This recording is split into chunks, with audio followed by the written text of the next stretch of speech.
A paz do Senhor a todos que têm nos acompanhado aí. Espero que estejam gostando dos estudos. Vamos aqui dar continuidade. Hoje falando a respeito do capítulo 8 de Eclesiastes. Já no primeiro versículo ele traz uma espécie de ode à sabedoria, um poema exaltando o valor da sabedoria. Nesse primeiro versículo eu só quero destacar a parte final dele, que tem uma tradução bastante interessante, que fala assim: a sabedoria de um homem ilumina seu rosto, podendo transfigurar até mesmo uma feição áspera. E isso é muito maravilhoso, porque demonstra o seguinte: a sabedoria pode até nos deixar mais bonito. Então tenha essa esperança, vamos buscar sabedoria. Entre os versículos 2 e 6 vem falando, trazendo uma noção de observarmos o mandamento do rei. E aqui é até uma noção que mais para frente é trazida pelo apóstolo Paulo, em Romanos 13. Demonstrando da nossa responsabilidade, da nossa obrigação como cristãos de obedecermos às autoridades constituídas e de estarmos obedecendo também às leis que nos são postas. É claro que tudo dentro da palavra de Deus. Se uma autoridade faz uma coisa fora da palavra de Deus, eu tenho que permanecer com a palavra de Deus. Se uma lei é contrária à palavra de Deus, eu tenho que lutar contra isso, porque é a palavra de Deus que tem que prevalecer em nossas vidas.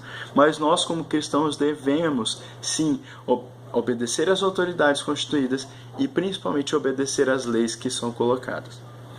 Entre os versículos 7 e 9, nós temos aqui uma reflexão bastante interessante, até num ponto de vista bastante filosófico e profundo trazido por Salomão, mas que ele quer trazer basicamente uma verdade absoluta, que é: não sabemos o que o futuro nos reserva.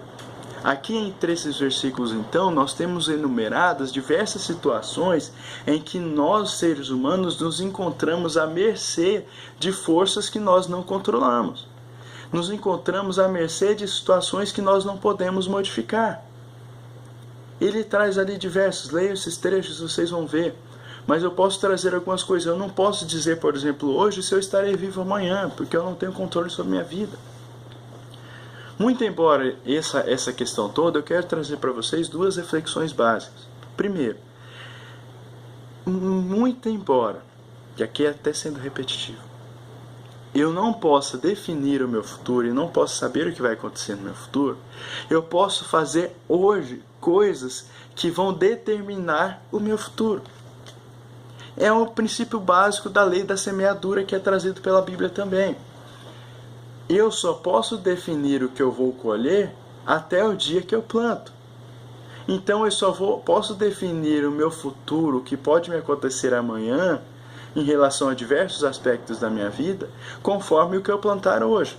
Então, se eu plantar o bem hoje, eu vou colher o bem amanhã. Se eu estudar hoje, amanhã eu terei uma profissão melhor. Se eu me dedicar hoje a outros aspectos, se eu buscar hoje o varão ou a varoa, eu posso estar casado amanhã. Eu já estou, né, no caso.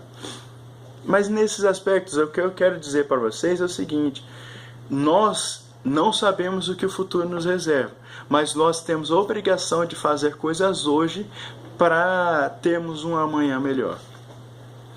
E mesmo diante desse contexto todo, uma coisa é simples, que eu quero trazer para vocês também. Eu confio, e você deve confiar também, em um Deus que tem controle sobre todas as coisas.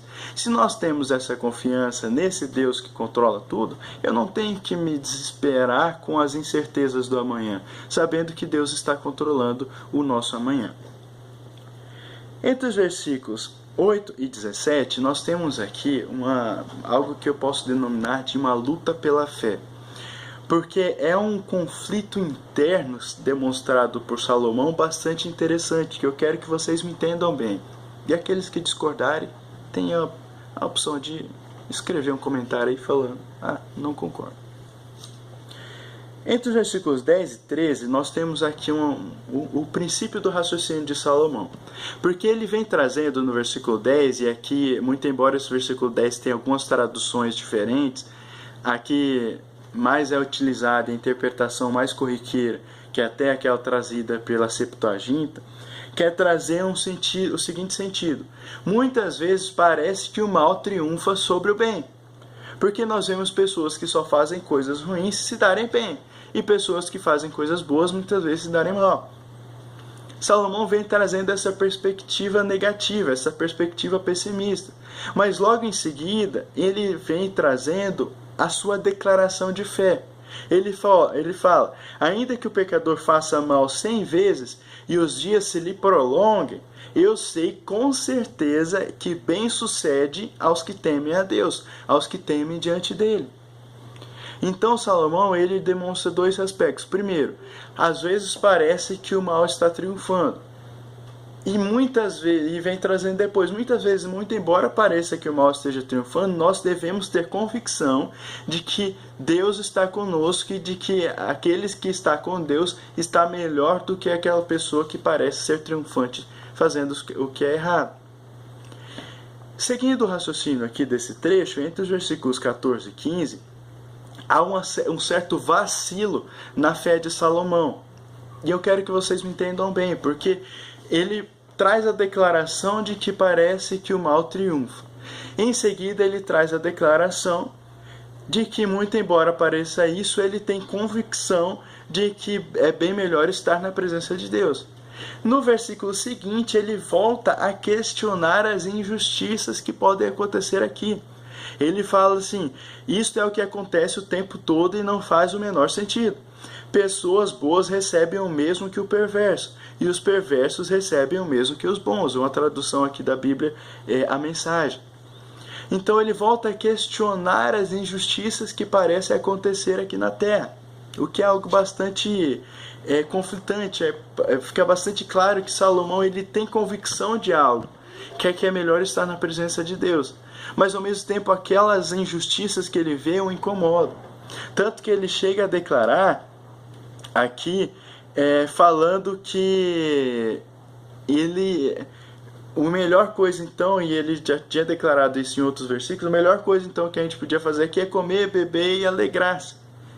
Ele demonstra então aqui, fora de uma visão espiritual, ele volta a declarar que para o homem nenhuma coisa há melhor do que isso, do que aproveitar a vida aqui. Ele perde a visão espiritual mais uma vez, eu quero que vocês entendam isso bem. Ele já havia mencionado essa questão em outros aspectos, em outros trechos.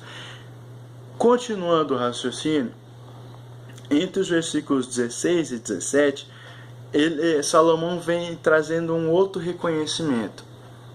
Ele fala assim, que por mais sábio que o homem for, ele não consegue pela sua sabedoria explicar todas as obras de Deus ou os métodos da sua providência.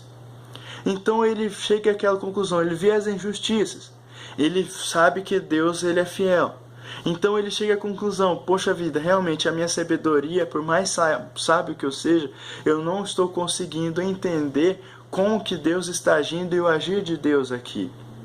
Salomão possui o segredo, que é a confiança em Deus, mas ele acabou não conseguindo aplicar completamente essa fé na vida dele. Então, após essa razão de ter mostrado os seus limites, nós temos aqui que ter a seguinte noção. Nós não precisamos saber todas as coisas aqui na Terra. Simplesmente precisamos confiar no Senhor e crer que Ele faz bem todas as coisas. Ou seja, nós devemos andar pela fé. Deus abençoe a todos.